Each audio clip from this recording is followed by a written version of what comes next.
campagne bi am xew-xew bu ñu dab sunu benn rakk sunu kóllëre di Mamadou Moustapha Ba ancien ministre des finances et du budget ñu tàggee ñu ko léegi ñu ñaan yàlla mu xare ko àjjana.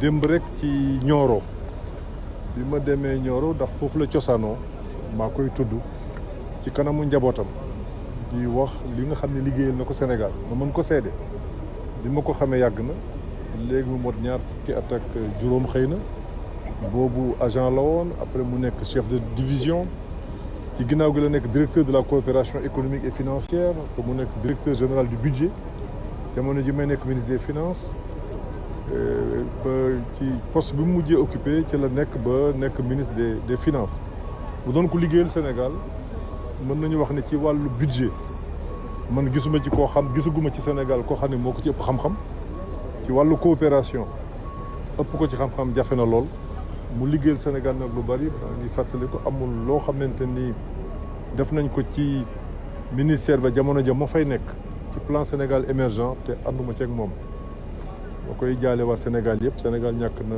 doomam boo xamante ni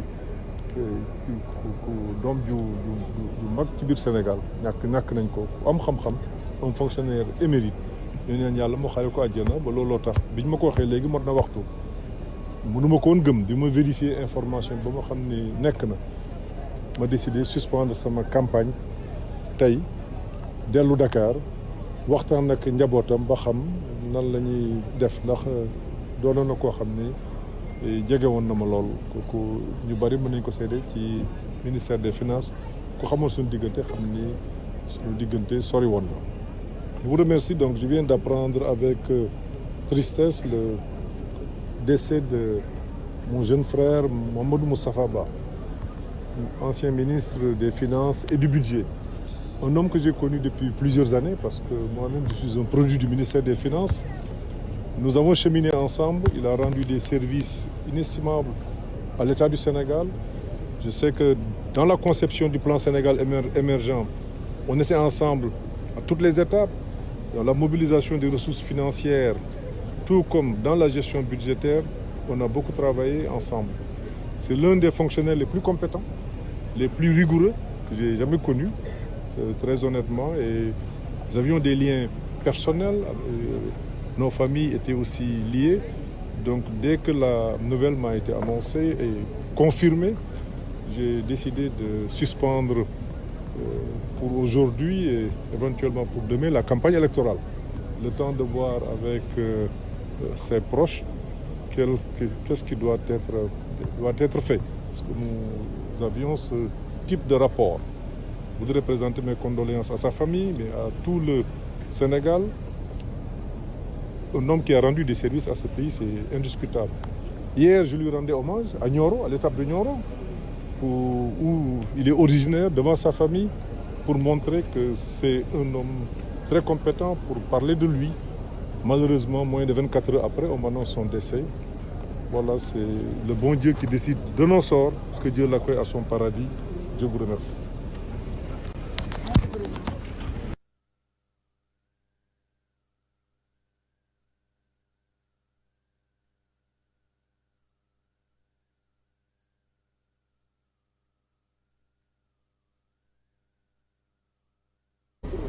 jërëjëf dañoo nekk ci campagne bi am xew-xew bu ñu dab sunu benn rakk sunu kóllëre di Mamadou Moustapha Ba ancien ministre des finances et du budget ñu tàggee ñu ko léegi ñu ñaan yàlla mu xare ko àjjana.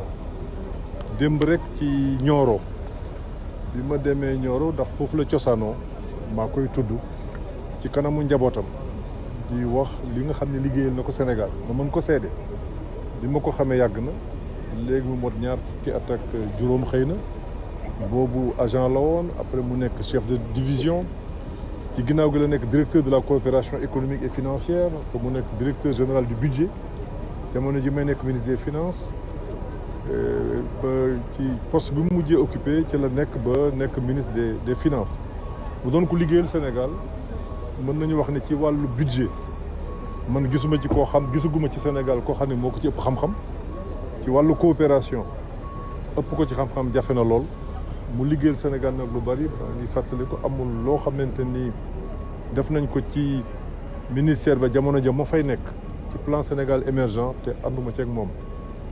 ma koy jaale waa Sénégal yëpp. Sénégal ñàkk na doomam boo xamante ni doom ju mag ci biir Sénégal ñàkk nañ ko ku am xam-xam un fonctionnaire émérite. ñu neen yàlla moo xaare ko àjjana ba looloo tax biñ ma ko waxee léegi mot na waxtu mënuma ko woon gëm di ma vérifier information ba ma xam ni nekk na ma décidé suspendre sama campagne tey dellu Dakar waxtaan nag njabootam ba xam nan la ñuy def ndax doonoon na koo xam ni jege woon na ma lool kooku ñu bari mën nañ ko seede ci ministère des finances ku xamoon suñu diggante xam ni suñu diggante sori woon na.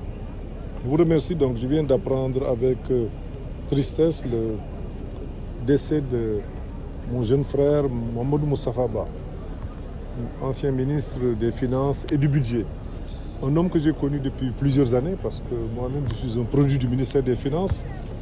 Nous avons cheminé ensemble. Il a rendu des services inestimables à l'État du Sénégal. Je sais que dans la conception du plan Sénégal émergent, on était ensemble à toutes les étapes. Dans la mobilisation des ressources financières, tout comme dans la gestion budgétaire, on a beaucoup travaillé ensemble. C'est l'un des fonctionnaires les plus compétents, les plus rigoureux que j'ai jamais connus, très honnêtement. Et nous avions des liens personnels, nos familles étaient aussi liées. Donc dès que la nouvelle m'a été annoncée et confirmée, j'ai décidé de suspendre pour aujourd'hui et éventuellement pour demain la campagne électorale. Le temps de voir avec ses proches qu'est-ce qui doit être fait. Parce que nous avions ce type de rapport. Je voudrais présenter mes condoléances à sa famille, mais à tout le Sénégal. Un homme qui a rendu des services à ce pays, c'est indiscutable. Hier, je lui rendais hommage à Nioro, à l'étape de Nioro, où il est originaire, devant sa famille, pour montrer que c'est un homme très compétent pour parler de lui. Malheureusement, moins de 24 heures après, on m'annonce son décès.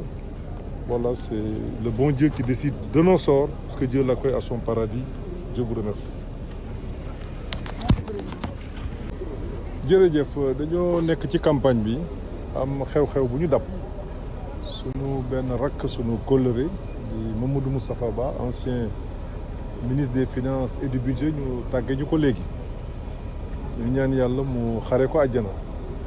démb rek ci Nioro bi ma demee Nioro ndax foofu la cosaanoo maa koy tudd ci kanamu njabootam di wax li nga xam ne liggéeyal na ko Sénégal ma mën ko seede.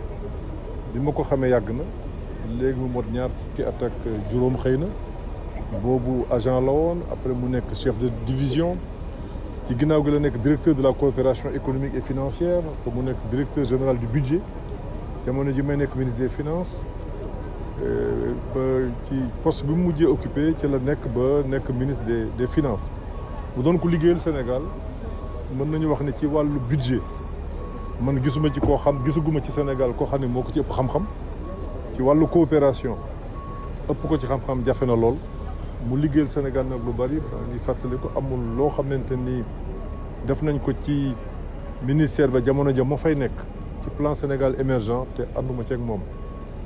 ma koy jaale waa Sénégal yëpp. Sénégal ñàkk na doomam boo xamante ni doom ju mag ci biir Sénégal ñàkk nañ ko ku am xam-xam. un fonctionnaire émérite.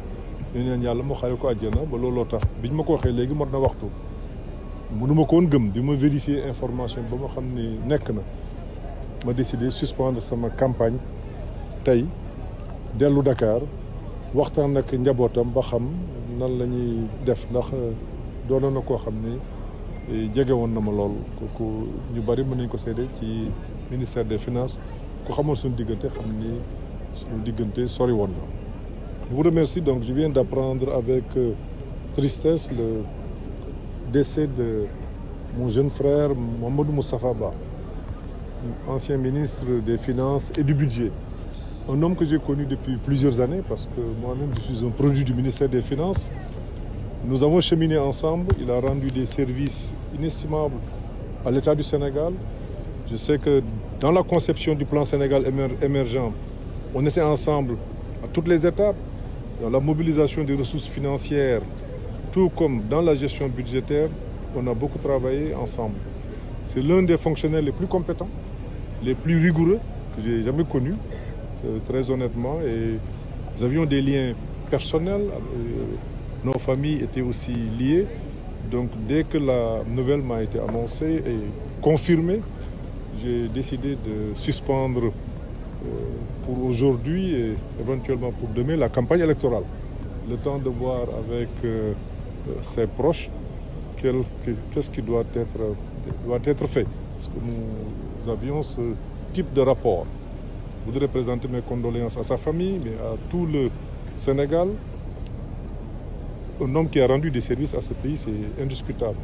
Hier, je lui rendais hommage à Nioro, à l'étape de Nioro, où il est originaire, devant sa famille, pour montrer que c'est un homme très compétent pour parler de lui. Malheureusement, moins de 24 heures après, on m'annonce son décès. Voilà, c'est le bon Dieu qui décide de nos sorts, que Dieu l'accueille à son paradis. Je vous remercie.